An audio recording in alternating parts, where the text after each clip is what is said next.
Today I want to discuss some of Palantir's potential opportunities within the crypto industry.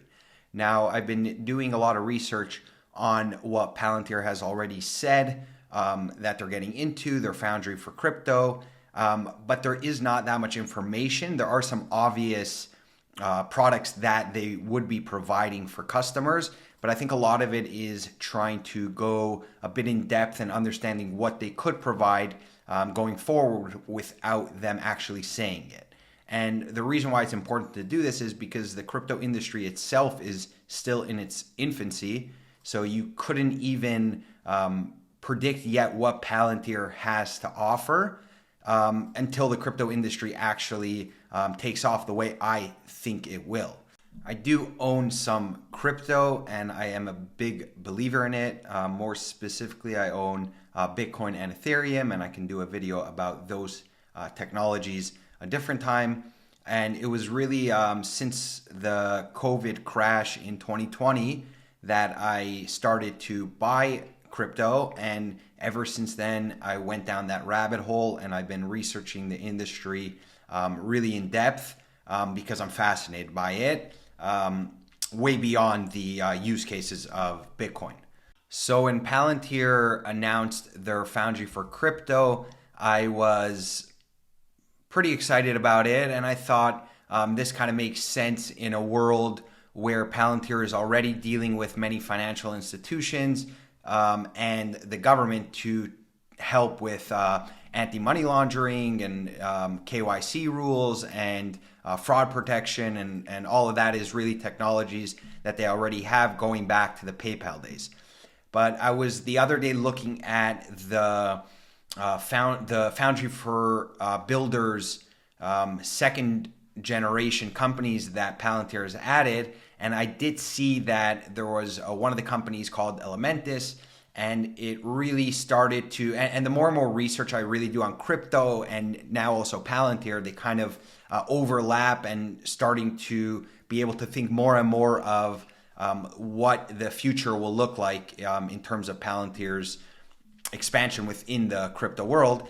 And I started to think, okay, Palantir is their foundry for builders, I already believe, is very much adding these companies to build kind of the layout for their data analytics products that they will be providing to companies later on, and it's within different industries in order to give them these expertise. So when it comes to crypto specifically, this company Elementus must mean something for Palantir's future and what plans they have in the crypto industry. So I first started to do a bit of a deep dive on Elementus to understand what they're trying to provide and ultimately to see why Palantir is going to work with them. And there's not a lot of information out there, but Elementus is basically trying to provide more transparency on the blockchain. And I looked into the CEO, Max Galka. He actually taught data science at the University of Pennsylvania, and he was also a trader at Credit Suisse. And basically when he was saying that when he was exposed to the crypto industry, he was as a trader and as a data scientist, he was fascinated and understood that this is really going to take over many industries way beyond finance. And for him, he sees a certain level of regulation being needed in order to provide the right security and transparency for crypto to really be adopted on a larger scale. So this is really where I see Palantir coming in and connecting with Elementus, because ultimately Elementus is trying to pinpoint many of the data that's just kind of going around on the blockchain in order to create this more transparency and security and all that. And this is what Palantir is expertise are in. Palantir is great at sifting through data, making sure that the right people only see the data that they're supposed to see. And when it comes to crypto, think of how important it is based on the attributes of crypto. So the idea of crypto is that it's 100% public, but at the same time, it's also anonymous. So when I have, for example, let's say my Bitcoin address, that is not going to be in my name. It's just going to be my Bitcoin address. But if I send my Bitcoin to someone on the blockchain, anyone can see that transaction like basically a ledger on an Excel sheet going back to 2009. So I think that in order to gain large scale there and regulation, which is ultimately coming, there's going to need to be a mitigation of these gaps that I'm going to have to be linked to my address the way, let's say right now on Coinbase, I do need to give them my information. So it is linked to that address. But at the same time, people still want that privacy and to make sure that their information is secure, because ultimately that's a big use case for crypto. And having a company like Palantir that is has over a decade, almost two, in providing the needed security for data that's kind of flowing around, in this case on the blockchain, is perfect for them. Additionally, this goes beyond Bitcoin's use case of transferring of a currency or store of value, and there are use cases right now, for example, on the Ethereum network, that it creates any smart contracts. So this could be NFTs or insurance products, and really the opportunities are endless, and it's really still in its infancy stages. So what I want to talk about where Palantir also, I think, really could benefit is on layer 2 solutions on the blockchain.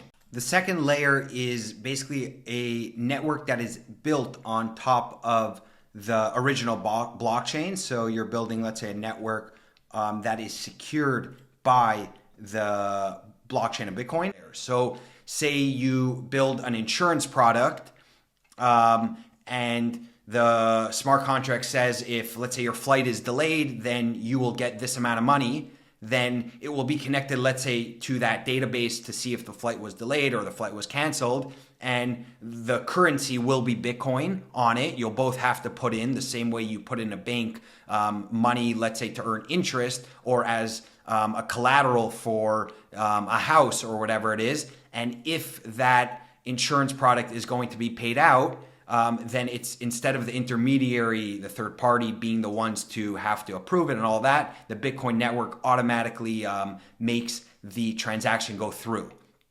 And when we talk about adding these layer 2s on top of the Bitcoin network, it starts getting a lot more complex. People start even losing their trust as much. We know Bitcoin has been around for now 12 years, so we have a bit more trust in this, but what about the layer 2s coming out? So I think working with a company like Palantir that will basically be almost the operating system for these layer 2s in terms of security, and even being built on the foundry for crypto, will be a huge advantage, and I think is a huge opportunity for Palantir going forward. It's still really in its infancy stages. I think that Palantir's work with Elementus will help Palantir gain some expertise and kind of understand their use case within this industry. But I think that ultimately the blockchain is data that's moving around. Palantir is, I think, the most important data company going forward. And this connection could be huge for Palantir in the coming decades. Thank you so much for watching. Please like and subscribe, and please comment on what you think Palantir's opportunities are in crypto, and bye for now.